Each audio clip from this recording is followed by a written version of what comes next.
के दफ्तर में हमने ये पार्टी की मीटिंग का आयोजन किया और इसमें माननीय मुख्यमंत्री, उप मुख्यमंत्री, हमारे प्रोफेसर चंद्र कुमार जी और सभी वरिष्ठ, ठाकुर कौल सिंह जी और सभी वरिष्ठ नेतागण इसमें भाग लेने के लिए आए। हमारे जिला के अध्यक्ष, ब्लॉक के अध्यक्ष, सभी संगठन के पदाधिकारीगण, सभी फ्रंटल ऑर्गेनाइजेशन के हमारे पदाधिकारी है। उसी संदर्भ में हमने ये आज मीटिंग कॉल की थी और इसमें काफ़ी विस्तृत तौर पर हमने चर्चा की कि किस तरीके से हमने ये चुनाव जीतना है।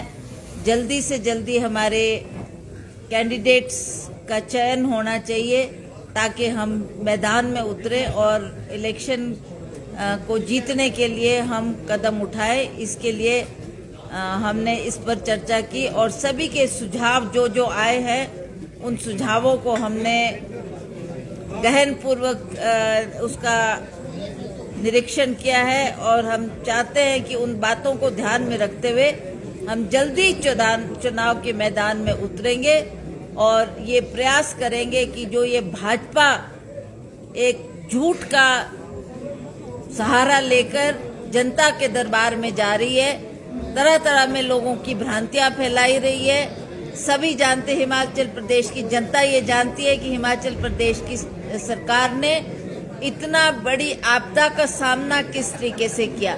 हमारे को केंद्र सरकार से कोई मदद नहीं मिली और हमारी ही सरकार ने इसमें एक पहल की, 4,500 करोड़ की धनराशि देकर लोगों को राहत पहुंचाने का कार्य किया, लोगों के घर बनाने का कार्य किया और लोगों को जो भूमिहीन हो गए थे उनको भूमि देने का काम हमारी सरकार ने किया। इसके लिए मैं माननीय मुख्यमंत्री का और उप मुख्यमंत्री का धन्यवाद करती हूँ कि आपने इसमें बहुत अच्छी पहल की है, बहुत अच्छा संदेश लोगों में गया है। और अब आप देखते हैं कि ये नया मुद्दा, हालांकि भाजपा की सरकार ने जो वायदे किए थे, पिछले जब हमारे विधानसभा के चुनाव हुए थे तो प्रधानमंत्री ने कितने दौरे हिमाचल प्रदेश में किए। उन्होंने बार बार लोगों को रोजगार देने की बात की, महंगाई कम करने की बात की और उस तरीके से लोगों से जो वायदे किए वो आज भी हमको धरातल पर नहीं दिख रहे, ना उन वायदों को उन्होंने पूरा करने का कोई प्रयास किया। उन्होंने बात की थी कि हम विदेश से धन लाएंगे और हर खाते में 15 लाख जमा करेंगे। आज ना वो 15 लाख की बात करते, ना वो महंगाई कम करने की बात करते, ना वो युवाओं को 2 करोड़ युवाओं को पूरे भारतवर्ष में रोजगार देने की बात प्रधानमंत्री करते थे। हिमाचल को अपना प्रदेश, अपना घर बोलते थे। पर हमें अफसोस है कि प्रधानमंत्री जी ने हमारे साथ एक बहुत बड़ा खिलवाड़ किया है और जिस तरीके से आज वो राम के मुद्दे को लेकर आज जगह जगह जाकर एक जो संदेश देने का प्रयास करते हैं, पर हम जानते हैं हिमाचल प्रदेश में 98% लोग हिंदू धर्म से जुड़े हैं और आज से नहीं, सदियों से हम अपने देवी देवताओं को पूजते आए हैं। उसमें राम भी हर मंदिर में आपको मिलेगा और इसको लेकर आज ये इतना बड़ा बवाल खड़ा कर रहे हैं। तो आज हम भी ये कहना चाहते हैं उनको कि हम भी राम के प्रति आस्था रखते हैं, राम के प्रति श्रद्धा रखते हैं, राम को नमन करते हैं और जब भी हमको मौका मिलेगा हम भी अयोध्या जाकर हम राम जी के चरणों में अवश्य नमन करने जाएंगे। मैम, राम मंदिर का निमंत्रण तो आपको भी है। ऐसा है, जो आज की मीटिंग हुई है उसकी बात हम आपके सामने रख रहे हैं और उससे डिफ्लेक्ट मत करो आप। और कांग्रेस की आज मीटिंग हुई सरकार और संगठन के बीच में जो है तालमेल को लेके, ताकि अगला इलेक्शन अब दस्तक दे रहा है और उसमें बहुत अच्छे सौहार्दपूर्ण वातावरण में मीटिंग हुई। हमारे सीनियर लीडर्स भी आए थे, हमारे मिनिस्टर सारे यहाँ पे थे और इसके अलावा एमएलएज यहाँ पे थे, फ्रंटल के हेड सारे थे, डिस्ट्रिक्ट के प्रेसिडेंट सारे थे और ब्लॉक के प्रेसिडेंट थे और कंटेस्टेड कैंडिडेट सारे यहाँ पे थे और सबको अपनी बात रखने का मौका मिला, सबने अपनी राय दी है और हम अब इलेक्शन मोड में आ रहे हैं और इस प्रदेश में भाजपा को चारों खाने चित कैसे करना है और उस पे रणनीति बनाई गई है और ये निश्चित है कि यहाँ पे कांग्रेस पार्टी की सरकार ने जो 1 साल के दौरान परफॉर्म किया है, एक मसला ये है। दूसरा, इसमें बिल्कुल स्पष्ट है कि भाजपा का 1 साल के दौरान चेहरा जो है वो एंटी हिमाचल स्टांस रहा है। उन्होंने हिमाचल के विरोध की मानसिकता रखी है और ये हम जनता तक लेके जाएंगे फैक्ट्स एंड फिगर्स के साथ कि किस ढंग से ये दिल्ली में हमारी ग्रांट्स रुकवा रहे हैं, किस ढंग से ये पैसा हिमाचल में नहीं आने दे रहे हैं, किस ढंग से इन्होंने हमारे कर्ज लेने की सीमाओं पे जो है सैंक्शंस लगाई हैं, किस ढंग से इन्होंने हमारे फॉरेन फंडिंग पे सैंक्शंस लगाई हैं, किस ढंग से हमने ओपीएस दिया तो उसके बावजूद ये हमारा 10-12 हज़ार करोड़ जो है उस पर कुंडली मार के बैठे हुए हैं, किस ढंग से ये वाटर सेस में हमारा विरोध कर रहे हैं, किस ढंग से हमारा जो सुप्रीम कोर्ट के अवार्ड के बावजूद ये हमारा पैसा जो है हिमाचल को नहीं दे रहे हैं 4300 करोड़ रुपए का। बहुत मसले हैं जहां पे भाजपा का चेहरा उजागर हुआ है साल के दौरान। विधानसभा में भी जब हम पैसा त्रासदी को लेकर हमने प्रस्ताव पास किया तब भी इन्होंने जो है उसका विरोध किया। तो ये भारतीय जनता पार्टी का असली चेहरा जनता के दरबार में रखा जाएगा और सरकार और संगठन ने पूरे तालमेल से रणनीति बना ली है। कल से सरकार प्रचार में कूद रही है, कल से हमारे सारे मंत्री जो है प्रचार में जा रहे हैं, ड्यूटी सारी लग चुकी हैं और लगभग 5-5, 6-6 राउंड्स जो है मिनिस्टर्स के एक कॉन्स्टिट्यूंसी में लगेंगे और बात वहाँ पे डेवलपमेंट की बात, विकास की बात, कल्याण की बात, गरीब की सेवा की बात, कैसे इतनी बड़ी त्रासदी को हमने निपटा है और उसमें जनता की मदद के लिए क्या किया गया और केंद्र ने क्यों हमें मदद नहीं की। तो ये सारे पहलू आज डिस्कशन में आए हैं। हमारे काडर का मनोबल बहुत ऊंचा है और जो उन्होंने मुद्दे यहाँ पे रखे हैं वो सब हम अपने इलेक्शन कैंपेन में शामिल करेंगे और सब लोग मिलके कांग्रेस के झंडे को जो है, जो परचम हमने 1 साल पहले लहराया था, उसको फिर से हिमाचल प्रदेश में लहराएंगे। और जैसे अध्यक्ष जी कह रहे थे कि ये धार्मिकता की बात कर रहे हैं, तो हम भी ये कहते हैं कि कसम राम की खाते हैं, भाजपा को 4 सीटें हराएंगे। ये हम आपको कह देना चाहते हैं। अब माननीय मुख्यमंत्री जी आपको ब्रीफ करेंगे।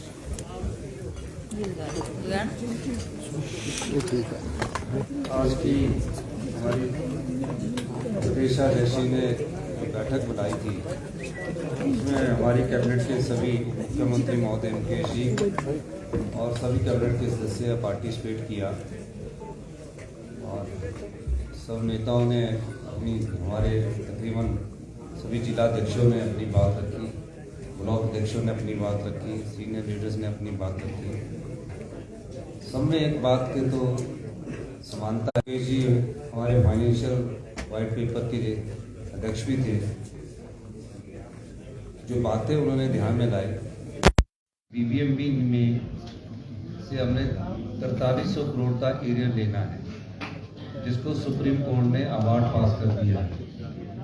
वो एरिया बीबीएमबी से जो हमारे को 7.19 फ्री रॉयल्टी मिलती है उसके आधार पर है और वो फैसला होने वाला था, लेकिन कहीं से भारतीय जनता पार्टी का दबाव पड़ा और वो 4300 करोड़ रुपया इस साल जो आना था वो रुक गया।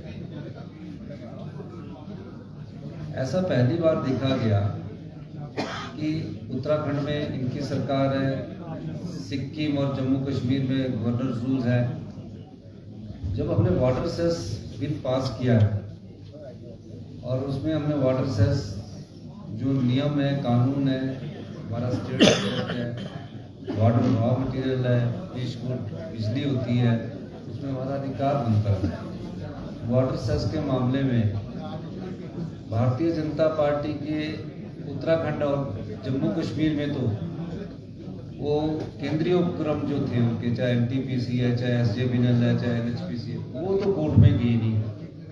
हिमाचल प्रदेश में वो कोर्ट में गए और स्टे लेकर आए। तो ये भी हिमाचल विरोधी भाजपा की मानसिकता का परिचय देता है। तीसरा, आपदा आई, जो बजटीय ग्रांट होती है, जैसे दिसंबर के एनडीआरएफ की ग्रांट और बजटीय ग्रांट होती है, हमने बोला कि हमें स्पेशल रिलीफ पैकेज मिलना चाहिए। विधानसभा में संकल्प लाए भारतीय जनता पार्टी के लोग, उनके विधायक दल के नेताओं ने 10 मिनट विधानसभा में हल्ला किया, हमने स्वीकार किया, नियम 16(1) के नियम है उसके तहत स्वीकार किया, और उसमें 3 दिन तक चर्चा हुई। जब हमने कहा कि आप स्पेशल रिलीफ पैकेज उन आपदा प्रभावित परिवारों के लिए खड़े हुए जिनके मकान क्षतिग्रस्त हो गए, एक एक पाई जोड़कर उन बेचारों ने अपना एक पक्का मकान बनाया और आपदा ने उस पूरे मकान को क्षतिग्रस्त कर खड़ा किया। बड़ी बड़ी 3 दिन तक चर्चा में बड़ी बड़ी बातें करते रहे। कईयों के मकान आंशिक रूप से क्षतिग्रस्त हो गए, चर्चा में भाग लिया, और स्पेशल रिलीफ पैकेज में जब वोटिंग होने लगी तो उस रिलीफ पैकेज में वोटिंग में चुपचाप बैठे रहे और आपदा प्रभावित परिवारों के साथ भारतीय जनता पार्टी खड़ी नहीं हुई। ये हिमाचल विरोधी भाजपा है। यही नहीं, केंद्रीय कानूनों में हमने परिवर्तन करके उन घरों को बचाने का काम किया जो घर उजड़ गए थे। 4000 घरों को बचाने के लिए हमने केंद्रीय नियमों की परवाह न करते कानून बदल दिया और 1.5 लाख रुपए की सहायता आज भी केंद्र के द्वारा कानून बनाने के लिए मिलती है। प्रधानमंत्री आवास योजना के तहत हमने अपने संसाधनों से उसको 7 लाख किया। 4500 करोड़ रुपए का आर्थिक पैकेज हमने घोषित किया, और लेकिन भारतीय जनता पार्टी विरोध करती रही। फिर देखिए, हमने जो केंद्र सरकार के नियम है पोस्ट डिजास्टर, यानी कि आपदा के बाद जो पैसा मिलना चाहिए, कानून बनाया कि जिस भी प्रदेश में आपदा आती है उसमें केंद्र सरकार का बजटीय प्रावधान होता है। उसके तहत कानून बनाया गया है कि इस कानून के तहत आप ऑनलाइन भरिए। तकरीबन 9700 करोड़ रुपए का हमने ऑनलाइन भरा। ऑनलाइन भरने के बाद भी जो हमको 9700 करोड़ में हमें उम्मीद थी कि कम से कम हमें 5000 करोड़ तो पहले किस्त में दिसंबर तक आ जाएगा, वो दिसंबर में मिलना चाहिए था। जबकि और राज्यों में जब आपदा आती है तो दिसंबर में वो बजटीय प्रावधान कर दिया जाता है। हिमाचल प्रदेश में वो भी नहीं मिला, उसको कौन रुकवा रहा है? तो ये भी हिमाचल विरोधी भाजपा की मानसिकता का पता लग रहा है। और आप एक इनके नेता आके यहाँ के इनके सांसद सदस्य आकर यहाँ आकर मिलते हैं, आप मुझे एक भी फोटोग्राफ दिखा दीजिए। हमारी सांसद और प्रदेशाध्यक्ष प्रधानमंत्री जी से मिली, आपदा के समय लोगों से उन्होंने अनुरोध किया कि आप प्रभावित परिवारों की मदद दीजिए, तो इनको उन्होंने कहा कि कर रहे हैं और राज्य टू राज्य कर रहे हैं। आप एक भी सांसद बता दीजिए, तीनों सांसदों में से, चाहे वो शिमला का है, चाहे वो हमीरपुर का है, चाहे वो कांगड़ा का है, कम से कम जो के साथ तीनों सांसद इकट्ठे होकर जाते और गृह मंत्री अमित शाह जी से अनुरोध करते कि आपदा प्रभावित परिवारों को कुछ राहत तो दी जाए। राहत देनी तो दूर की बात, उनसे मिलना भी इन्होंने दुश्वार समझा। और आज देखिए तो ये भी हिमाचल विरोधी भाजपा का मानसिकता का परिचय है। तो जब भाजपा ने हमारी विरोधी मानसिकता को अपना लिया है और ये राजनीतिकरण करके लोकसभा चुनावों में ये राजनीतिक तरीके से वोट मांगने का जो तरीका अपनाया है, जनता सब जानती है। हमने आम आदमी और गरीब आदमी को ध्यान में रखकर 1 साल में कांग्रेस की नीति अपनाई। ये पहली बार हुआ, आज हमने अपने कैडर को बताया कि कांग्रेस पार्टी की जो कार्य, दूध का मिल्क आज़ादी के बाद से पहली बार 6 रुपये बढ़ाया हमने, 6 रुपये। अभी दूध जो फेडरेशन खरीदती थी 32 रुपये में खरीदती थी, हमने उसको बढ़ाकर 36 रुपये किया। ये चीज़ नहीं ये बोलते हैं, और ये भी नहीं ये चीज़ बोलते हैं कि हमने जो शिक्षा का लोन है, गरीब बच्चे, माँ बाप का बच्चे जो शिक्षा में पढ़ाई करना चाहते हैं, हमने, हमारी सरकार ने 20 लाख रुपया जो MBBS की पढ़ाई करते हैं, जो प्रोफेशनल कोर्सेज इंजीनियरिंग करना चाहते हैं, पॉलिटेक्निकल करना चाहते हैं, उनके लिए हमने YS परमार छात्रवृत्ति योजना शुरू की। केंद्र सरकार में जो लोन मिलता है वो 4% ब्याज के हिसाब से मिलता है। हमारी सरकार ने 1% के हिसाब से 20 लाख रुपए का लोन का प्रावधान बच्चों की पढ़ाई के लिए। यही नहीं, हमने ओल्ड पेंशन स्कीम लागू की, सेब का ऐतिहासिक समर्थन मूल्य 1.5 रुपये बढ़ाया, और इसके अलावा हिमाचल प्रदेश के पर्यावरण को कैसे बचाया जा सके, हमने राजीव गांधी स्टार्टअप योजना की शुरुआत की, इलेक्ट्रिकल व्हीकल्स की हमने शुरुआत की है, सोलर पावर प्रोजेक्ट की हमने शुरुआत की है। इंग्लिश मीडियम स्कूल हमने अपनी गारंटियों में 4 बोले थे, हमने बोला 1-4 नहीं, हम मतभेद नहीं पैदा करना चाहते। हमने अगले 70 से जो 2 महीने बाद शुरू होने जा रहा है एकेडमिक सेशन से, फर्स्ट क्लास पे इंग्लिश की शुरुआत कर दी, और जो ड्रेस चुनने की जो पावर है वो भी हमने उस स्कूल के प्रिंसिपल को दिया। और अब हम जब तक टीचर नहीं आता है तो period based guest faculty lecture की शुरुआत कर रहे हैं। वो मेरिट बेस पर होगा, और वो सिर्फ तब तक होगा जब तक वहाँ टीचरों की नियुक्ति नहीं हो जाती। अब टीचरों की जो नियुक्ति होनी है उसको हमने बोला कि पब्लिक सर्विस कमीशन जल्दी से उनकी कमीशन के थ्रू उनकी नियुक्ति करे। तो क्वालिटी एजुकेशन में जो प्रदेश 17वें स्थान पर पहुंच गया दूसरे स्थान से इनके समय में, उस क्वालिटी एजुकेशन को इम्प्रूव करने के लिए हम पीरियड बेस्ड गेस्ट फैकल्टी लाए, जैसे कि सेंट्रल स्कूल में होता है, यूनिवर्सिटीज में होता है। कॉलेज में सिर्फ वही व्यक्ति लगेगा जो नेट सेट क्वालिफाई होगा, JRF होगा, ओनली पीरियड पर। कोई भर्ती सरकार गांव के द्वार की ओर जा रही है। कल से सभी मंत्री पहले चरण का कार्यक्रम करेंगे, और हम इस आत्मनिर्भर हिमाचल की योजनाओं को आने वाले समय में आपको दिखाएंगे। यही मैं आपको कहना चाहता हूँ। धन्यवाद।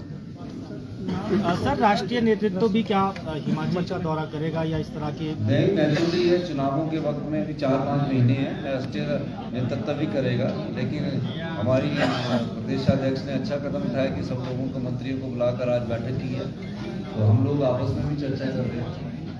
कुछ मंत्रियों विधायक नहीं, मंत्री में कोई नाराजगी नहीं है। किस चीज़ के लिए नाराजगी है? तो किस चीज़ की नाराजगी है?